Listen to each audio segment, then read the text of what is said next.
Hello everyone, this side Mohit Hussain here. Welcome back to our YouTube channel. बहुत दिनों से बहुत सारे बच्चों के कमेंट्स आ रहे थे कि सर चॉइस फिलिंग के बारे में बताइए कि चॉइस फिलिंग एक्चुअल में कैसे करनी है, क्योंकि चॉइस फिलिंग एक ऐसी चीज होती है जो आपको कॉलेज दिलवा भी सकती है और आपको काउंसलिंग से बाहर भी कर सकती है। तो आज की वीडियो के अंदर हम जानेंगे कि आपको जो चॉइस फिलिंग है वो कैसे करनी है, चाहे वो ऑल इंडिया की काउंसलिंग हो यानी कि आयुष काउंसलिंग हो या फिर स्टेट की आयुष काउंसलिंग करनी है। तो दोनों में आपको बताऊंगा कि आपको जो एक्चुअल में काउंसलिंग करनी है तो वो करनी कैसे कैसे अपनी प्रेफरेंस लिस्ट है वो बनानी है। तो आज की वीडियो ये बहुत ज्यादा इंपॉर्टेंट होने वाली है। वीडियो को बिल्कुल लास्ट तक देखें, तभी आपको समझ लगेगी कि एक्चुअल में आपको चॉइस फिलिंग करनी कैसे है। दूसरा, मैं आपको ये भी बता दूंगा कि जो चॉइस फिलिंग के अंदर कॉलेजेस डालने हैं, किस रैंक पे कौन कौन से कॉलेजेस डालने हैं, वो भी मैं आपको बताऊंगा इस वीडियो के अंदर, ठीक है। और दूसरा, जो बच्चे AA-CCC के ऑल इंडिया की यानी कि रजिस्ट्रेशन कर चुके हैं या फिर करने वाले हैं, तो हमने ऑलरेडी आपके लिए एक लाइव डेमो वीडियो बना दी है जिसका लिंक आपको लास्ट में भी मिल जाएगा। तो वहां से आप जाके देख सकते हो कि लाइव डेमो के अंदर आपको जो रजिस्ट्रेशन कैसे करनी है। बिना लाइव डेमो देखे आपको खुद से कोई भी काउंसलिंग के अंदर पार्टिसिपेट नहीं करना है। अच्छे से सारा प्रोसीजर समझने के बाद ही खुद से काउंसलिंग जो है वो करनी है।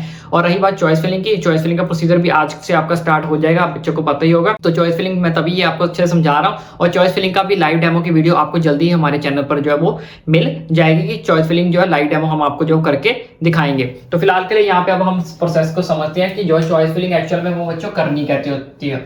तो बच्चों, चॉइस फिलिंग करने के हमारे पास काफी तरह के तरीके होते हैं। पहले तरीके की बात करते हैं। नंबर 1 एक होता है हमारे पास पर्टिकुलर कॉलेज।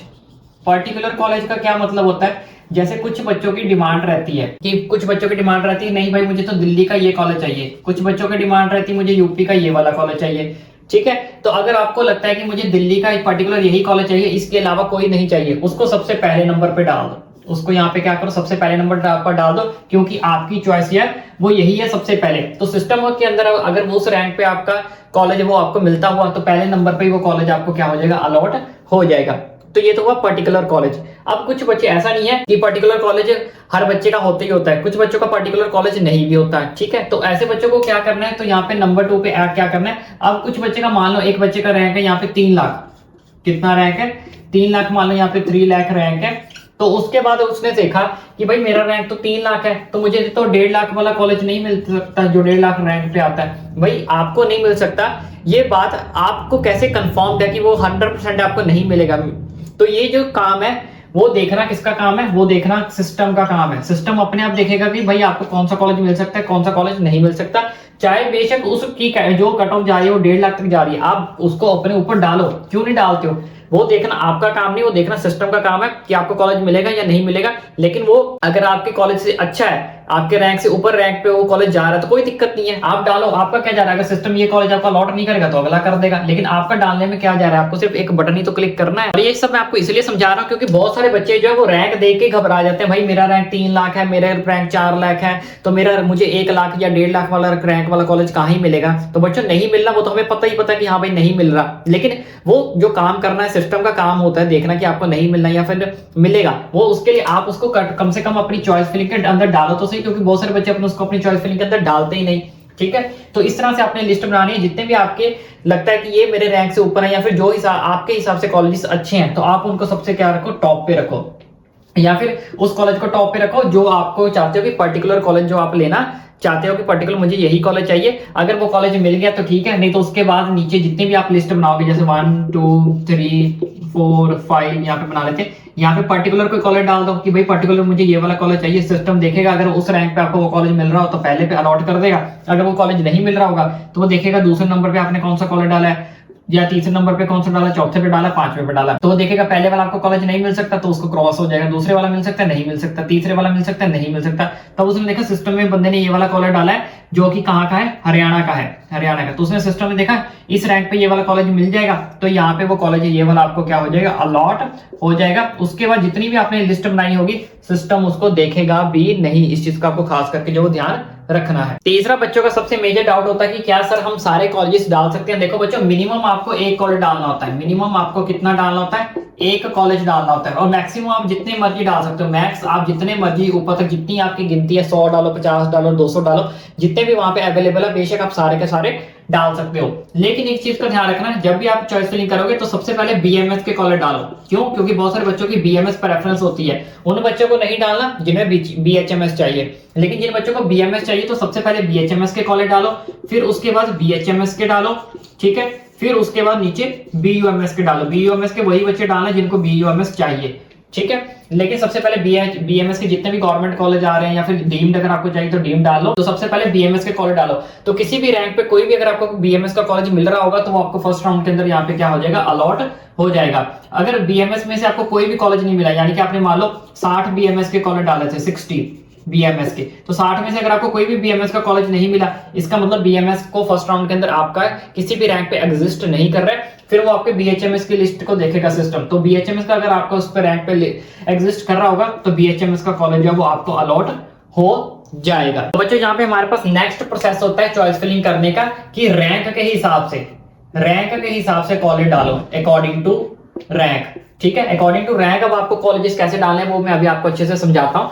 कभी भी लो रैंक के कॉलेजेस को ऊपर नहीं डालना होता है, लो रैंक कॉलेजेस को कभी भी ऊपर मत डालो। अब ऐसा मैं आपको क्यों बोल रहा हूँ, इसका भी मैं आपको एग्जांपल देता हूँ। जैसे 1 2 3 4 5 6 7 8 9 10, हमने यहाँ पे चॉइस फिलिंग बना ली 10।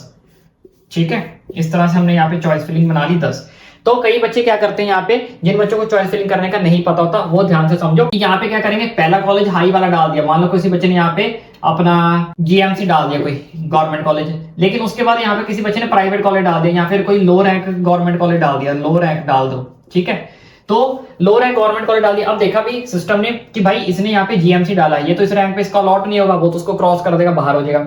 लेकिन दूसरे नंबर पे वो देखेगा भाई इसने तो क्या किया, यहाँ पे लो रैंक कॉलेज डाल दिया, जिसका रैंक लो है। रैंक लो मतलब जो कॉलेज, कई गवर्नमेंट कॉलेज ऐसे होते हैं जो टॉप लेवल के होते हैं। ठीक है, जैसे हम एनआईए को ले लेते हैं, यहाँ पे बच्चे ने किसी ने क्या डाल दिया, एनआई को ले लिया।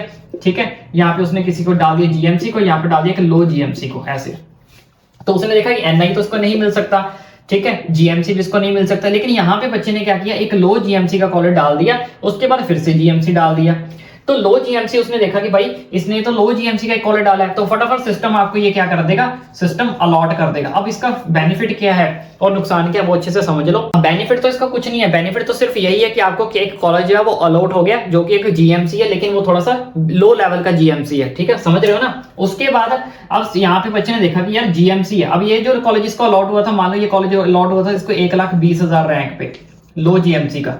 ठीक है, अब उसके बाद एक बच्चा आया जिसका रैंक था 1,30,000। अब उस बच्चे को क्या हुआ, जीएमसी अलॉट हो गया। अब बच्चा ये हैरान है कि भाई मुझे तो 1,20,000 पे लो जीएमसी अलॉट हुआ है, और जिसका रैंक मेरे से 1,30,000 है उसको यहाँ पे जीएमसी अलॉट हो गया। अब ये कैसे हुआ, वो मैं आपको समझाता हूँ। मान लो आपको 4th नंबर पे यहाँ पे क्या हुआ था, लो जीएमसी अलॉट हुआ था, तो उस बच्चे ने क्या किया, 4th नंबर पे जीएमसी डाला था, और लेकिन आपने 4th नंबर पे क्या डाला था, लो जीएमसी। तो सिस्टम तो ये देखेगा कि नहीं भाई आपकी प्रेफरेंस क्या है। प्रेफरेंस का मतलब क्या होता है कि भाई आप अपने हिसाब से कॉलेज जो है वो चूज कर सकते हो। अगर मेरे बस में होगा तो मैं आपको दे दूंगा, मेरे बस में नहीं होगा तो सिस्टम आगे आपका क्या कर जाएगा, निकल जाएगा। अब बच्चे ने खुद ही चूज कर लिया कि भाई मुझे लो जीएमसी का कॉलेज चाहिए, क्योंकि प्रेफरेंस तो आपने बनाई है, आपने डाली है, तो उसने डाला था किसका, जीएमसी का। अब इस बच्चे को फायदा हो गया कि इसको अच्छा खासा गवर्नमेंट कॉलेज मिल गया, और इस बच्चे का नुकसान हो गया कि इतना अच्छा रैंक लेने के बाद भी उसको लो जीएमसी का कॉलेज जो वो अलॉट हुआ है। अब यहाँ पे कुछ बच्चे सोचेंगे सर कोई बात नहीं, अगर लो जीएमसी मुझे यहाँ पे अलॉट हो भी जाता है तो मैं नेक्स्ट राउंड में क्या कर लूंगा, अपग्रेड कर लूंगा। नेक्स्ट राउंड में क्या कर लूंगा, अपग्रेड कर लूंगा। तो बच्चों आपका अपग्रेड नहीं होगा। कैसे नहीं होगा उसका भी मैं आपको रीजन बताता हूँ, क्योंकि आपने पहले ही लो जीएमसी को क्या कर लिया, चूज कर लिया है। अब सिस्टम आपका जो है वो ऊपर से नीचे की तरफ जाता है, लेकिन आपने तो पहले ही नीचे वाला कॉलेज चूज किया हुआ है, तो नीचे से आप ऊपर थोड़ी जाओगे।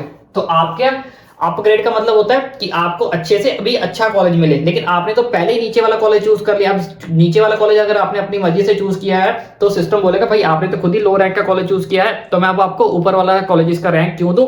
फिर वो जो आपको सजेस्ट करेगा कॉलेज नेक्स्ट राउंड में अपग्रेड करने के बाद भी जो इससे भी नीचे होंगे, लो जीएमसी से भी जो है वो नीचे वाले होंगे, वही कॉलेजेस आपको अलॉट करेगा। फिर आप अपग्रेड नहीं कर सकते। इसका मतलब आपने डाउनफॉल, यानी कि आपका डाउनफॉल हो गया। आपको अब आपको नीचे से कॉलेजेस मिलेंगे, अपग्रेड करने के बाद भी ऊपर वाले कॉलेजेस नहीं मिलेंगे। दूसरी बड़ी चीज यहाँ पे, अब बच्चों को पता ही नहीं है कि कौन से रैंक पे कौन कौन सा कॉलेजेस मिल सकता है, कौन सा जीएमसी मिल सकता है। उसका भी हल हमारे पास है, उसका भी सोल्यूशन हम आपके पास लेके आए हैं। तो जो भी बच्चे ऑल इंडिया काउंसलिंग के अंदर पार्टिसिपेट करने वाले, आज चॉइस फिलिंग करने वाले, अगर उन्हें नहीं पता कि कौन से रैंक पे कौन कौन से कॉलेजेस मिल सकते हैं, तो हमने एक आपके लिए पीडीएफ तैयार किया, बीएमएस के लिए भी, बीएचएमएस के लिए भी, बीयूएमएस के लिए भी, जिससे आपको एक रफली आइडिया मिल जाएगा, ठीक है, कि इस रैंक के आसपास कौन कौन से कॉलेजेस आपको अलॉट हो सकते हैं। तो उस हिसाब से वो कॉलेजेस जो है वो आप अपने उसमें डाल सकते हो चॉइस फिलिंग के अंदर। लेकिन ये पीडीएफ फर्स्ट राउंड के लिए नहीं है। First round, second round, third round, fourth round, fifth round तक भी आपको इसमें से कॉलेज जो है वो मिल सकते हैं। इट इज नॉट कंपलसरी कि आप फर्स्ट राउंड में वो सारे कॉलेजेस डाल दो जो हमने पीडीएफ में बनाया है, तो आप बोलो कि फर्स्ट राउंड में तो कॉलेज अलॉट नहीं हुआ। वो कॉलेजेस आपको सेकंड राउंड में भी मिल सकते हैं, थर्ड में भी मिल सकते हैं, फोर्थ में मिल सकते हैं, लास्ट राउंड में भी मिल सकते हैं। लेकिन मैक्सिमम चांसेस है कि उस पीडीएफ में से अगर आप डालते हो तो मैक्सिमम कोई ना कोई कॉलेज जो आपको लास्ट राउंड तक जो वो मिल जाएगा अकॉर्डिंग टू योर रैंक। आप उसमें से अपनी कैटेगरी के हिसाब से देख सकते हो कि कैसे कैसे आपने उसको कॉलेज को डालना है। अब वो पीडीएफ में आपको थोड़ी सी दिखा देता हूँ पहले। तो बच्चों ये है वो पीडीएफ जो हमने आपके लिए तैयार की है, जिसमें से मैंने आपको बताया first round, second round, third round, fourth round, fifth round तक इसमें से आपको कॉलेज जो वो देखकर भर सकते हो। तो जैसे कि हमने यहाँ पे मान लो एक कॉलेज को चूज कर लेते हैं, तो यहाँ पे हम मान लेते हैं ये फिफ्थ नंबर वाला 26,117 पे ओबीसी कैटेगरी को ये वाला कॉलेज है वो अलॉट हो सकता है। तो 26,000 के आसपास जितने भी बच्चे आ रहे हैं, 25,000 वाले, 25,900 वाले, या फिर 27,000, 26,500 वाले, ठीक है, तो वो इस कॉलेज को जो अपनी चॉइस फिलिंग के अंदर डाल सकते हैं, ताकि उनको मैक्सिमम चांसेस रहेगा कि उनको ये वाला जो कॉलेज है वो अलॉट हो जाएगा। इसी तरह से जो बच्चे 26,000 के आसपास है, 26,100, 26,200, 25,900, तो वो वाले बच्चे ये वाले कॉलेज को जो है वो डाल सकते हैं। तो इस तरह से हमने ये पूरी की पूरी पीडीएफ तैयार की है बीएमएस के लिए, बीएचएमएस के लिए, बीयूएमएस के लिए भी, जिससे आप देखकर एक अप्रोक्सीमेटली आइडिया लगा सकते हो कि कौन से रैंक पे कौन कौन से कॉलेजेस मिल सकते हैं। तो उस हिसाब से आप उसको चॉइस फिलिंग के अंदर डाल सकते हो। लेकिन इट इज नॉट कंपलसरी कि आपको फर्स्ट राउंड में ही मिलेगा। आपको ये सेकंड, थर्ड, फोर्थ, फिफ्थ, पांचों राउंड के लिए हमने पीडीएफ तैयार की है। किसी भी राउंड में आपको कोई ना कोई कॉलेज है अपने रैंक के अकॉर्डिंग आपको मिल सकता है। और अब आपको ये पीडीएफ मिलेगी कैसे, उसके बारे में मैं आपको समझा देता हूँ, बता देता हूँ। तो बच्चों इस पीडीएफ के लिए हमने एक छोटी सी कॉस्ट रखी है। तो अगर आप ये पीडीएफ ग्रैब करना चाहते हो तो इसके लिए, अगर आप बीएमएस की पीडीएफ ग्रैब करना चाहते हो तो इसकी कॉस्ट हमने 199 रखी है। ऐसे बीएचएमएस की करना चाहते हो तो उसकी 199, अगर बीयूएमएस की करना चाहते हो तो उसकी ओनली 99 है। अगर तीनों पीडीएफ कंबाइंड चाहिए, आपको तीनों कोर्सेज की चाहिए, तो उसके लिए हमने एक स्पेशल प्राइस रखा है, दैट इज 349 में आपको हम तीनों पीडीएफ जो आपको प्रोवाइड कर देंगे। तो उसके बाद यहाँ पे मैं आपको बता देता हूँ भी आपको पीडीएफ ग्रैब कैसे करनी है। तो यहाँ पे आपको एक क्यूआर कोड जो है वो शो हो रहा होगा, आपने इस क्यूआर कोड को स्कैन करना और अपनी पेमेंट को डन करना है कि जो भी आपको पीडीएफ चाहिए, एक चाहिए, दूसरी चाहिए, या फिर तीसरी चाहिए, या फिर सारी की सारी चाहिए, पेमेंट आपको कर देनी है कि बीएमएस की चाहिए, बीएचएमएस की चाहिए, बीयूएमएस की चाहिए, ठीक है। उसके बाद स्कैन करने के बाद आपने पेमेंट करने के बाद आपने क्या करना है, स्क्रीनशॉट ले लेना है। तो यहाँ पे देख सकते हो स्कैन द क्यूआर कोड, आपने क्यूआर कोड जो मैंने आपको दिखाया उसको स्कैन करना है और डन द पेमेंट, पेमेंट को डन करना है। उसके बाद send the payment screenshot, payment का स्क्रीनशॉट हमें सेंड करना है विद योर नेम, अपने नेम के साथ, विद योर नीट स्कोर, साथ में अपना नीट स्कोर लिख के, नीट रैंक और स्टेट और पीडीएफ का नेम, पीडीएफ नेम यानी कि क्या कौन सी आपको चाहिए, बीएमएस की चाहिए, बीएचएमएस की चाहिए, या फिर बीयूएमएस की चाहिए। कल बहुत सारे बच्चों ने पीडीएफ को ग्रैब किया है, और जिन बच्चों ने भी पीडीएफ को ग्रैब किया है, जिन बच्चों को पीडीएफ रिसीव हो चुके हैं, प्लीज कमेंट करके नीचे जरूर बताएं। वो बच्चे प्लीज जरूर कमेंट करके नीचे जरूर बताएं जिन बच्चों ने पीडीएफ को ग्रैब किया है, ठीक है। और अब आपको ये भेजना कहाँ है, ये आपको हमारी ईमेल आईडी के ऊपर भेजना है। इस ईमेल आईडी पर आपको ये सब कुछ भेज देना है, ये सारा का सारा डाटा, ठीक है। क्या क्या भेजना है, पेमेंट का screenshot, your name, NEET score, NEET rank, state, PDF का नेम की कौन सी पीडीएफ आपको चाहिए, ठीक है। और 4 से 5 घंटे के अंदर अंदर हमारी टीम जो है वो आपको पीडीएफ जो प्रोवाइड कर देगी। इट इज नॉट कंपलसरी 4 से 5 घंटे लगेंगे, मे बी 10 मिनट में भी कर दे, मे बी आधे घंटे में भी रख दे, लेकिन मैक्सिमम 4 से 5 घंटे के अंदर अंदर आप पीडीएफ जो आपके हाथ में होगी, ठीक है, जिसे आप अच्छे से देखकर अपनी चॉइस फिलिंग जो वो कर सकते हो, प्रेफरेंस लिस्ट बना सकते हो। बाकी इसी तरह की लेटेस्ट वीडियो अपडेट्स पाने के लिए और कौन कौन से कॉलेज को परमिशन मिली है, ईच एंड एवरीथिंग की अपडेट आपका भाई आप तक पहुंचाता रहेगा, चाहे वो एमसीसी की हो, चाहे वो नीट की हो, चाहे वो आयुष की हो, बीएससी नर्सिंग की हो, ईच एंड एवरीथिंग अपडेट आपका भाई आप तक पहुंचाएगा। इसलिए चैनल को सब्सक्राइब करना ना भूलें।